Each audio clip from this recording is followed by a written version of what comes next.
ఈరోజు చిన్న తెరను చూస్తున్న నా ప్రియమైన యువకులకు వయోవృద్ధులకు సేలం శివరాజ్ సిద్ధ వైద్యశాల హృదయపూర్వక నమస్కారాలు తెలియజేసుకుంటోంది.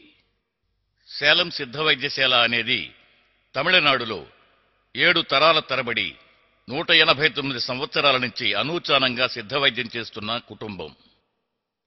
7 తరాలు అనేది ఒక సామాన్యమైన విషయం కాదు.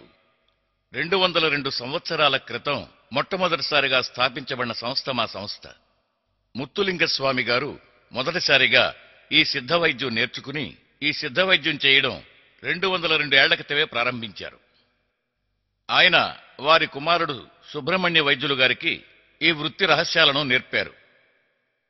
సుబ్రహ్మణ్య వైద్యులు గారు వారి కుమారుడు రత్నవేలు వైద్యులు గారికి, వారి మనుమడు శివరాజ్ వైద్యులు గారికి ఈ రహస్యాలను నేర్పారు.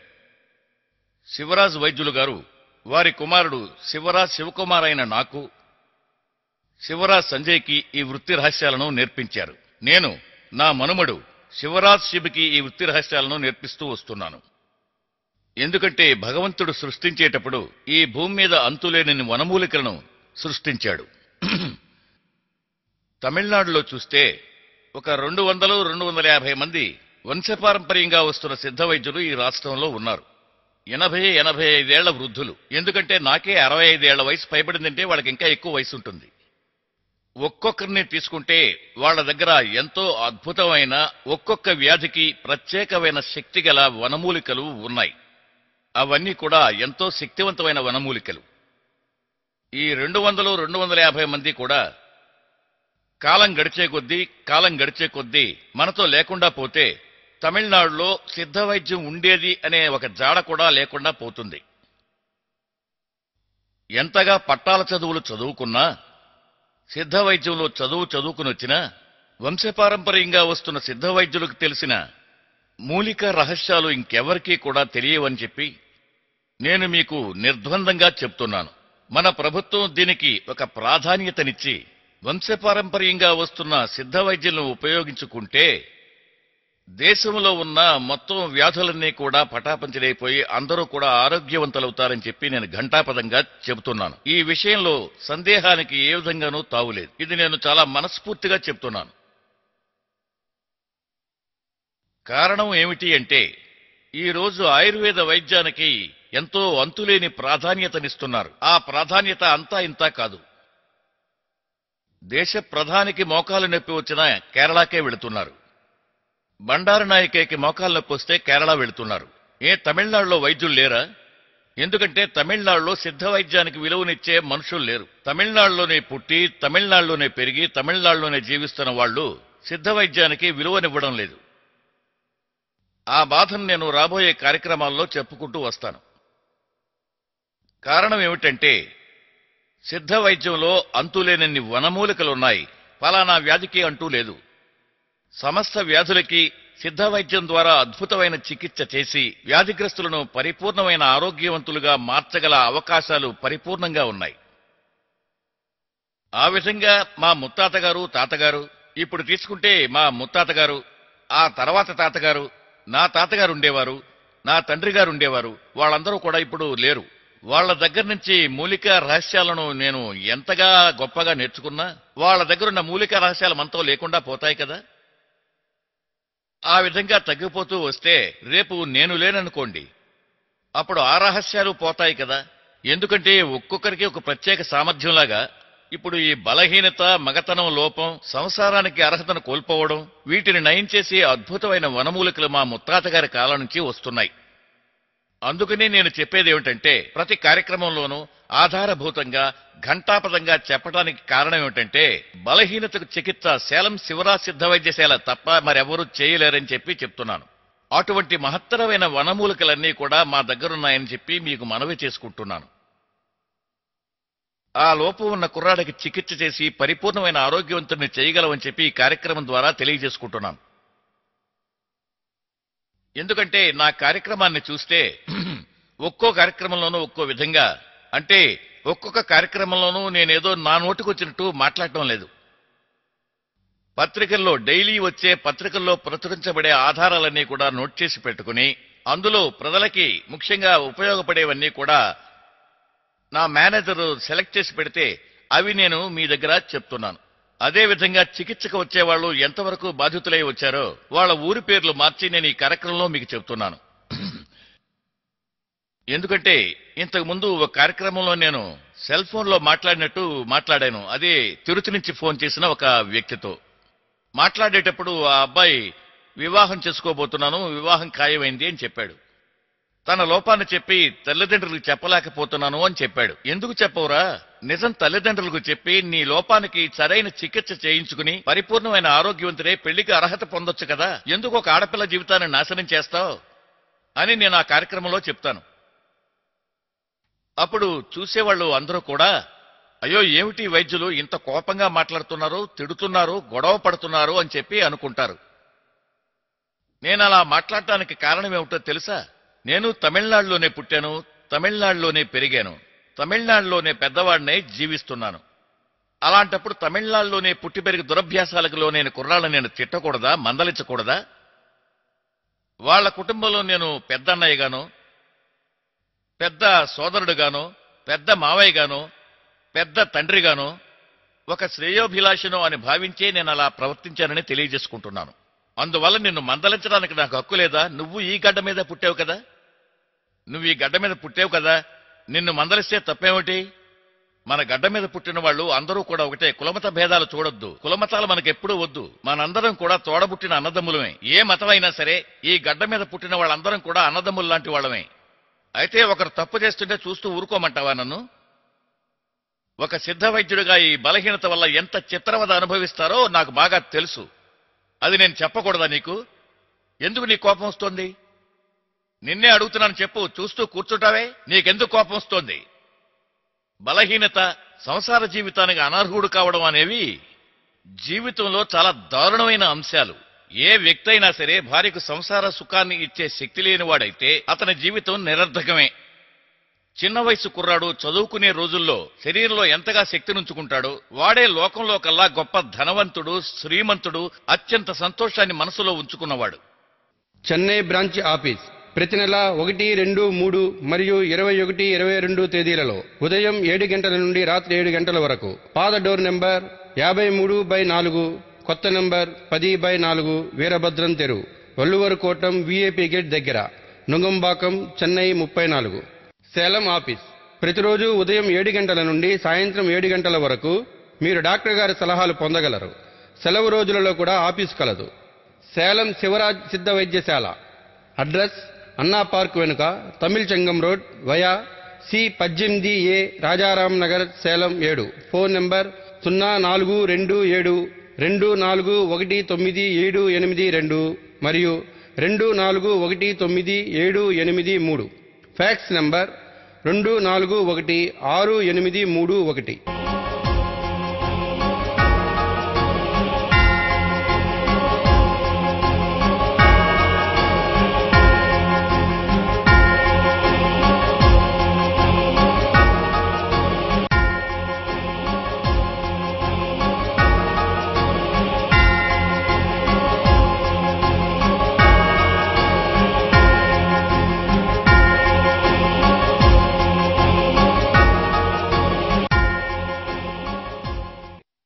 నేను ప్రతి కార్యక్రమంలోనూ చెప్తున్నాను, 40-40 సంవత్సరాల క్రితం ఉన్న దృఢకాయలని యువకులు ఇప్పుడు లేరు, ఇప్పుడు లేరు, ఇప్పుడు లేరు అని.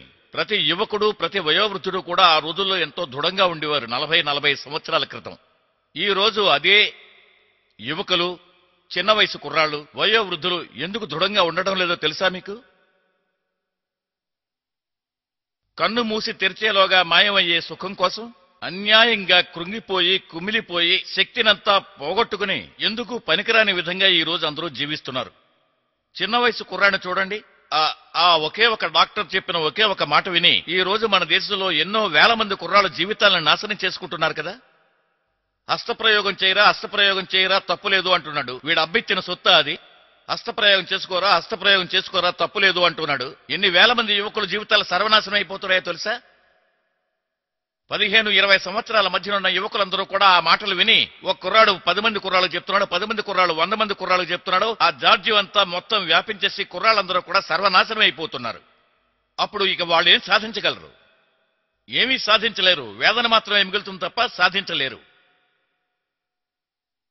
ఒక కుర్రాడు అంటాడు, నేను హస్తప్రయోగం చేస్తేనే చదువుకోగలుగుతున్నాను అని.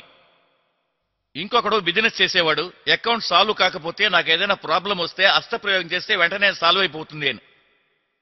ఎందుకురా ఇలా తప్పు చేస్తారని అడిగితే, ఏం సార్, నీళ్ల ట్యాంకులో నీరు ఓవర్ఫ్లో అయితే కింద కారిపోతాయి కదా, ఓవర్ హెడ్ ట్యాంకులో నీళ్లు నిండిపోతే కింద కారిపోతాయి కదా, అలాగే నా శరీరంలో ఎక్కువగా వీర్యం ఉత్పత్తి అవుతుంది, ఖర్చు చేస్తున్నాను అంటాడు.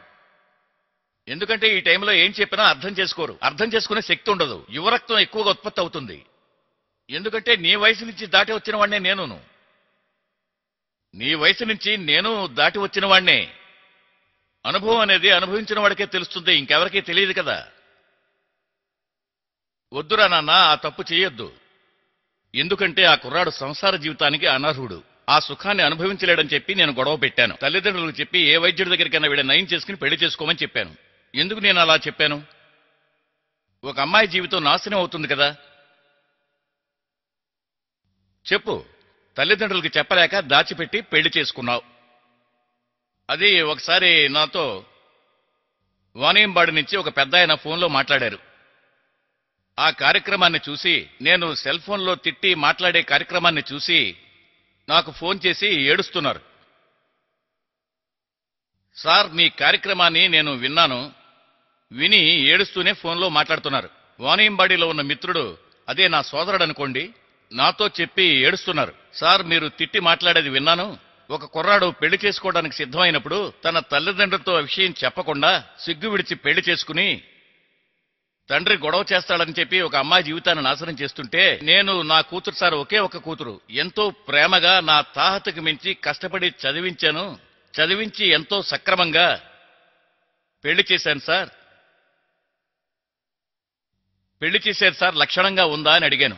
దానికి ఆయన అన్నాడు, 2 నెలలు కూడా కాలేదు సార్, 2 నెలలు కూడా కాలేదు సార్, అన్యాయంగా నా కూతుర్ని పుట్టింటికి పంపించేశాడు. చెన్నై బ్రాంచ్ ఆఫీస్ ప్రతి నెల 1, 2, 3 మరియు 21, 22 తేదీలలో ఉదయం 7 గంటల నుండి రాత్రి 7 గంటల వరకు. పాత డోర్ నెంబర్ 53/4, కొత్త నెంబర్ 10/4, వీరభద్రం తెరు, వల్లువరు కోటం, విఐపి గేట్ దగ్గర, నుంగంబాకం, చెన్నై 34. సేలం ఆఫీస్ ప్రతిరోజు ఉదయం 7 గంటల నుండి సాయంత్రం 7 గంటల వరకు మీరు డాక్టర్ గారి సలహాలు పొందగలరు. సెలవు రోజులలో కూడా ఆఫీసు కలదు. సేలం శివరాజ్ సిద్ధ వైద్యశాల.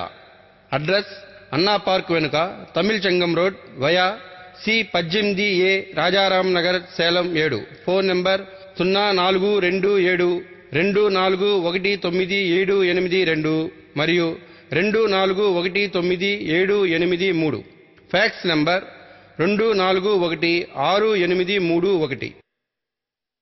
అప్పుడు నేను అడిగాను, ఒకే ఒక కూతురు కదా సార్, వరకట్నం లాంఛనాలు అవి సరిగ్గా చేయలేదా అని అడిగాను. సార్, వాళ్ళు అడిగిన దానికంటే అప్పో సొప్పో చేసి సక్రమంగా కూతుర్ని పంపించాను సార్. ఒకే ఒక్క కూతురు, కొడుకు కూడా లేడు. నా ఆస్తిపాస్తులు, నా సర్వస్వం, నా ప్రాణం కూడా నా కూతురికి ఇస్తాను. ఆ పిల్లని 2 నెలల్లో ఇంటికి పంపించేశాడు. వాళ్ళ తల్లిదండ్రులతో వెళ్లి మాట్లాడొచ్చు కదా అని అన్నాను. వాళ్ళ తల్లిదండ్రులతో మాట్లాడితే వాళ్ళు ఏ విధమైన సమాధానం చెప్పలేదు అన్నాడు. నా కొడుకు అటువంటి పరిస్థితిలో ఉన్నాడని చెప్పి ఆ అబ్బాయి తల్లిదండ్రులు చెప్పారు. ఆ అమ్మాయిని అడిగితే ఆ అమ్మాయి ఏం చెప్పింది? ఆ అమ్మాయి వాళ్ళ తల్లికి, అదే వాళ్ళ అమ్మకి మాత్రమే విషయం చెప్పింది. 1 నెల కాదమ్మా, నాకు పెళ్లైనప్పటి నుంచి 1 నెల చూశాను, 2 నెలలు చూశాను, 3 నెలలు చూశాను, దాంపత్య జీవితాన్నే గడపడం లేదు. దాంపత్య జీవితాన్నే గడపడం లేదని ఆ అమ్మాయి ఆ అబ్బాయిని అడిగింది. ఎందుకు దాంపత్య జీవితం గడపడం లేదు అని ఆ అమ్మాయి చదువుకున్నది కాబట్టి ఆ అబ్బాయిని అడిగింది. దాంతో ఆ అమ్మాయి మీద కళంకం మోపి పుట్టింటికి పంపించాడు. పాపం ఆయన మొత్తుకుని ఏడుస్తున్నాడు. ఆయన అలా ఏడుస్తుంటే నేను వినలేకపోయాను. నిజంగా నాకెంతో మనోవేదన కలిగింది. చెప్పు, నేను ఒక ఆడపిల్ల తండ్రిని. ఆయన అలా చెప్పి ఏడుస్తుంటే నా ఒంట్లో రక్తం మరిగిపోతుందా లేదా? అయితే మన రాష్ట్రంలో ఎంతమంది అమ్మాయిలు, ఇప్పుడు వైశాఖ మాసం వస్తోంది, ఈ పెళ్లిళ్ల సీజన్లో ఎంతమంది అమ్మాయిలకి పెళ్లిళ్ళై సర్వనాశనం అయిపోతారో మీరు ఒక్కసారి ఊహించండి. మనిషి అందంగా ఉంటాడు, లక్షణంగా ఉంటాడు. నిజంగానే మన రాష్ట్రంలోని యువకులను చూస్తే అలాగే కొరుక్కును తినేసేటట్టు ఎంతో లక్షణంగా, అందంగా, ముచ్చటగా ఉంటారు. వాళ్ళు ప్యాంటు షర్టు వేసుకుని, ఇన్షర్ట్ చేసుకుని టిప్ టాప్ మన రోడ్లో వెళుతుంటే చూడముచ్చటగా, ఎంతో ఆకర్షణీయంగా ఉంటారు నేటి యువకులు. అయితే మగతనాన్ని మాత్రం ఎందుకు పోగొట్టుకుంటున్నారు? మిత్రుల సహవాసం అటువంటిది. బంగారం లాంటి కుర్రాడు, అద్భుతమైన కుర్రాడు, తల్లిదండ్రుల మాట జవదాటడు, కుటుంబ గౌరవాన్ని కాపాడగల సమర్థుడు. మిత్రుల సహవాసం వల్ల దురభ్యాసాలకు లోనే నాశనం అయిపోతున్నాడు కదా. ఆ అబ్బాయి గనక తల్లిదండ్రులతో చెప్పుంటే ఈ రోజు ఆ అమ్మాయి జీవితం నాశనం అయిపోదు కదా. సరే, బాగా ఆలోచించండి మీరే. నేను అడుగుతున్నాను, చిన్నతరను చూస్తున్నారు కదా. ఆ అమ్మాయిని వాణియంపాడి నుంచి చెప్తున్నాడు, ఆ అమ్మాయిని పుట్టింటికి పంపించాడు. ఆ అమ్మాయి తల్లిదండ్రులకి వయసు మీరిపోయింది. ఆ అమ్మాయి తల్లిదండ్రులు ఉన్నంత వరకు ఆ అమ్మాయిని భద్రంగా చూసుకుంటారు. ఆ అమ్మాయి యొక్క భద్రత ఒకవేళ ఆ తల్లిదండ్రులు లేకపోయిన పక్షంలో ఆ అమ్మాయి యొక్క మనసు కొంచెమైనా వికలమయ్యి కన్ను తెరచి మూసేలాగా పొందే సుఖమే కదా. ఆ సుఖం కోసం మనసు వికలమైపోయిందంటే ఆ అమ్మాయి యొక్క జీవితం చిన్నాభిన్నం అయిపోతుంది కదా. కానీ అదే అమ్మాయి యొక్క జీవితం వాళ్ళ అమ్మా నాన్నలు ఉన్నంత వరకు చక్కగా భద్రంగా చూసుకుంటారు కదా. ఆ అమ్మాయి ఏమేమి అడుగుతుందో అవన్నీ కూడా ఇస్తారు. ఇన్నిన్ని ఏదైనా ఊరు వెళ్లాలన్నా, గుళ్ళు గోపురాలకు వెళ్లాలన్నా తీసుకువెడతారు. అమ్మా నాన్నలు వాళ్ళ ప్రాణం కూడా అమ్మాయి కోసం ఇస్తారు కదా. కానీ వాళ్ళు చనిపోయేటప్పుడు వాళ్ళిద్దరూ కూడా ఆ అమ్మాయిని చూసి పడే బాధ ఉంది చూశారు. నీకు పెళ్లి చేసుకునే అర్హత లేకపోతే ఆ పిల్లను వదిలేయరా, ఆ పిల్లని వదిలేయి. ఆ పిల్ల వేరే ఒక మంచి వ్యక్తిని చేసుకుని జీవితంలో సుఖపడుతుంది. ఎందుకు ఆ అమ్మాయి జీవితాన్ని నాశనం చేస్తావు? నేనెంతో మొత్తుకుని చెబుతున్నాను రా నీకు, తప్పు చేయొద్దురా. సేలంలో తండ్రో తాత ఉన్నాడని రారా, సేలంలో తండ్రి లాంటి వాడు ఉన్నాడని రారా. తండ్రి వద్దురా, తాతయ్య ఉన్నాడని రారా. తాతయ్య ఉన్నాడని రా. నా ప్రాణం నీ కోసం ఇస్తాను రా. నా దేశంలో ఉన్న యువకుల కోసం, వయోవృద్ధుల కోసం, చిన్నపిల్లల కోసం నా ప్రాణం ఇస్తాను. ఈ రోజే నా ప్రాణం ఇస్తాను. మీరందరూ హాయిగా చక్కగా ఉండి భార్యాపిల్లలతో సంతోషంగా ఉండాలనే నేను కోరుకుంటున్నాను. భార్యాపిల్లలతో చాలా సుఖప్రదమైన జీవితాన్ని నూరేళ్లు గడపాలని చెప్పి నేను కోరుకుంటున్నాను. రారా, నా దగ్గరకు వచ్చి సలహా తీసుకో. రారా. ఎందుకురా రాకుండా ఉంటావు? చెప్పు. నేనేమన్నా డబ్బు అడుగుతున్నానా, దశకం అడుగుతున్నానా, వస్తువులు అడుగుతున్నానా, ఏం అడుగుతున్నాను చెప్పు. మొత్తుకుని చెప్తున్నాను రా. ఎందుకురా ఆడపిల్లల జీవితాన్ని నాశనం చేస్తారు? చెప్పు. మీ ఇంట్లో నీకు అక్కలు చెల్లెళ్ళు ఉన్నారు. ఆ అక్కలు చెల్లెళ్ళ జీవితాలు సవ్యంగా లేకపోతే నువ్వు వదిలేస్తావా చెప్పు. ఎంతమంది నాకు ఫోన్ చేసి అడుగుతున్నారో తెలుసా? నా హెడ్ ఆఫీస్కి ఎంతమంది ఫోన్ చేస్తున్నారు. నేను ఆడపిల్లల్ని ఫోన్ చేయొద్దు మొర్రో అని కోరుకుంటున్నాను. అయినా కూడా ఫోన్ చేస్తున్నారు. ఒక అమ్మాయి ఫోన్ చేసిందే అనుకో, ఫోన్ చేయగానే ముందుగా నాన్న ఉన్నారా లేదా తాతయ్య ఉన్నారా అని అడుగుతున్నారు. చెప్పు. నాన్న ఉన్నారా లేదా తాతయ్య? ఒక వైద్యశాలకు ఫోన్ చేసే అమ్మాయిలు నాన్న ఉన్నారా తాతయ్య ఉన్నారా అని అడుగుతున్నారు. చెన్నై బ్రాంచ్ ఆఫీస్ ప్రతి నెల 1, 2, 3 మరియు 21, 22 తేదీలలో ఉదయం 7 గంటల నుండి రాత్రి 7 గంటల వరకు. పాత డోర్ నెంబర్ 53/4, కొత్త నెంబర్ 10/4, వీరభద్రం తెరు, వల్లువరు కోటం, విఐపి గేట్ దగ్గర, నుంగంబాకం, చెన్నై 34. సేలం ఆఫీస్ ప్రతిరోజు ఉదయం 7 గంటల నుండి సాయంత్రం 7 గంటల వరకు మీరు డాక్టర్ గారి సలహాలు పొందగలరు. సెలవు రోజులలో కూడా ఆఫీసు కలదు. సేలం శివరాజ్ సిద్ధ వైద్యశాల. అడ్రస్ అన్నా పార్క్ వెనుక, Tamil Chengam road via C18A, Rajaram Nagar, Salem 7. Phone number 0427241978 మరియు 241978. Fax number 24168331.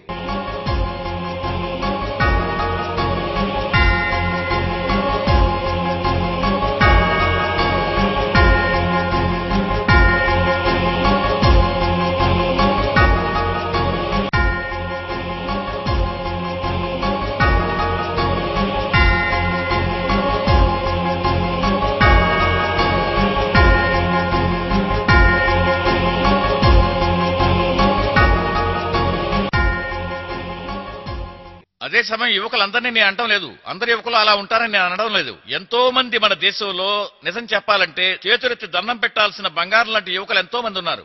వాళ్ళందరినీ కూడా మిత్రులు చేరి మొత్తానికి సర్వనాశనం చేసి పారేస్తున్నారు, సర్వనాశనం చేసేస్తున్నారు. వాళ్ళు నవ్వుతూ మాట్లాడతారు. చెయ్యిరా మిత్రమా, ఇది చేయడం వల్ల తప్పేం లేదురా, ఇది చేయరా తప్పు లేదురా. వైద్యం చేసి ఆయన డబ్బు సంపాదించడం కోసం అలా మాట్లాడుతున్నాడు, అలాగే మాట్లాడతాడు. అలా నవ్వుతూ నీ జీవితాన్ని నాశనం చేసేస్తున్నారు కదా. రేపు నీకేదైనా సమస్య వస్తే వదిలేసి వెళ్ళిపోతారు కదా.